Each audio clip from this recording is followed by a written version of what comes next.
লা লিগায় শীর্ষস্থানটা ধরে রেখেছিল আগেই। টেবিলের নেতৃত্ব শক্ত করার মিশনে রিয়াল বেতিসের মুখোমুখি হয় বার্সেলোনা। তবে ম্যাচের শুরুতে এমন আচমকা পিছিয়ে পড়তে হবে তা হয়তো ভাবেনি হ্যান্সি ফ্লিক।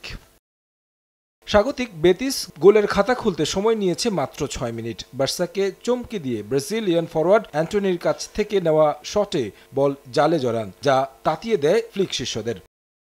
তোরেস পরপর গোল করেন ১১ ও ১৩ মিনিটে। ৩১ মিনিটে ব্যবধান আরও বাড়ায় রুনি। পেদ্রির থ্রো থেকে জাল খুঁজে নেন ২০ বছর বয়সী উইঙ্গার।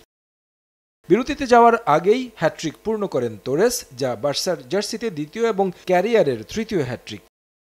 দ্বিতীয়ার্ধে স্কোর শিটে নাম তোলেন ইয়ামাল। নিজেদের বক্সে হ্যান্ডবল করায় বেতিসের বিপক্ষে পেনাল্টি পায় স্প্যানিশ চ্যাম্পিয়নরা, যেখানে ১৮ বছর বয়সী স্প্যানিশ তারকা ঠান্ডা মাথায় স্পট কিক থেকে গোল করেন। ৫-১ ব্যবধান গড়ার পর আক্রমণ অব্যাহত রাখলেও আর গোলের দেখা পায়নি বার্সা।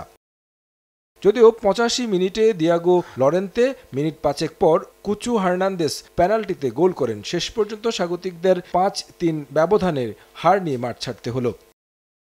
ব্যর্থতার বৃত্তে ঘুরপাক খাওয়া লিভারপুল লিগে পয়েন্ট হারালো টানা দ্বিতীয় ম্যাচে। ১৫ ম্যাচে ৭ জয় ও ২ ড্রয়ে ২৩ পয়েন্ট নিয়ে আগের মতোই অষ্টম স্থানে লিভারপুল।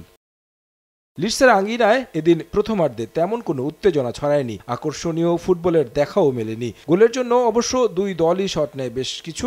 লিভারপুল ৮টি, লিডস ৫টি, কিন্তু এর কোনোটিই লক্ষ্যে ছিল না। প্রিমিয়ার লিগে কোনো ম্যাচের প্রথমার্ধে এতগুলো শট নিয়েও কোনোটা লক্ষ্যে না থাকার ঘটনা ১.৫ বছরের বেশি সময়ে দেখা গেল প্রথমবার। বিরতির পর পুনরায় খেলা শুরু হতেই একিটিকে নৈপুণ্যে ২ গোলে এগিয়ে যায় লিভারপুল। ৮০ মিনিটে আরও ১ গোল করেন ডমিনিক।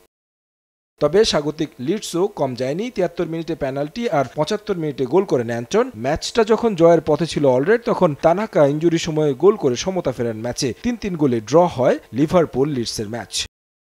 তারেক হাসান শিমুল, সময় সংবাদ।